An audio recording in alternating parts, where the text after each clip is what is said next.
So why did these two metal machines show up and make even the once unstoppable Magneto tremble? Because powered by their adaptive simulation program, they could not only replicate the abilities of nearly every mutant, they could also analyze the exact nature of each opponent's power and switch to the perfect combat mode on the fly. These were the Sentinels, the machines that had every mutant living in fear. In the large-scale campaigns to hunt down mutants, the Sentinels had never once met their match. Their very existence had nearly wiped mutants off the face of the earth. Even Iceman, with his Omega-level power, threw everything he had into freezing the entire battlefield down to absolute zero. The Sentinels didn't flinch. They instantly activated their combat analysis system, fired up the solar thermal energy stored inside their bodies, grabbed Iceman by the throat, and kept cranking up the heat, melting his skull clean through. Then they brought a foot down and ended it.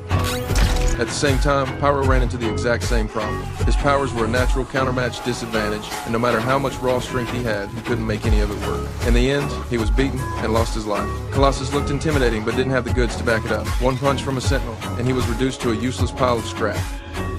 Bishop and Blink managed to slip into a secured room with help from their teammates. After a brutal, desperate fight, only Warpath was left standing. Outnumbered and outgunned, he still tried to go down swinging, but the Sentinel gave him no chance, hitting him with a laser strike and wiping him out completely.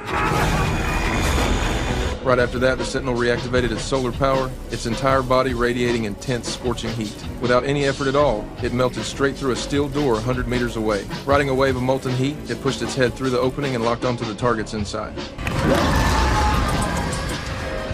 Too late, assholes!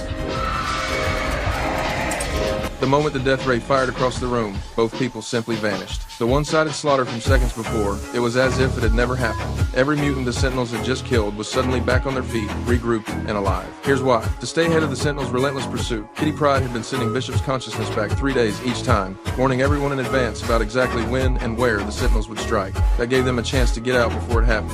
Then Blink would open a portal to a new safe location and bring everyone back together. It was only through this endless loop that they could keep themselves alive long enough to search for a real way out. This was the year 2024. Mutants had become the most hunted beings on the planet. One wrong move, and you'd get fitted with a power-suppressing device and thrown into a concentration camp to be used as slave labor. What mutants never saw coming was that the very Sentinels driving them to extinction had been built indirectly with their help. Flashback to 1973. An extraordinarily ambitious scientist named Bolivar Trask had been secretly abducting mutants and running brutal experiments on them. Using the results, he designed the very first Sentinel prototype. What he didn't count on was that a shape-shifting mutant named Mystic had uncovered his secret operation. Unable to stand by while her own kind suffered, and against the desperate objections of fellow mutants,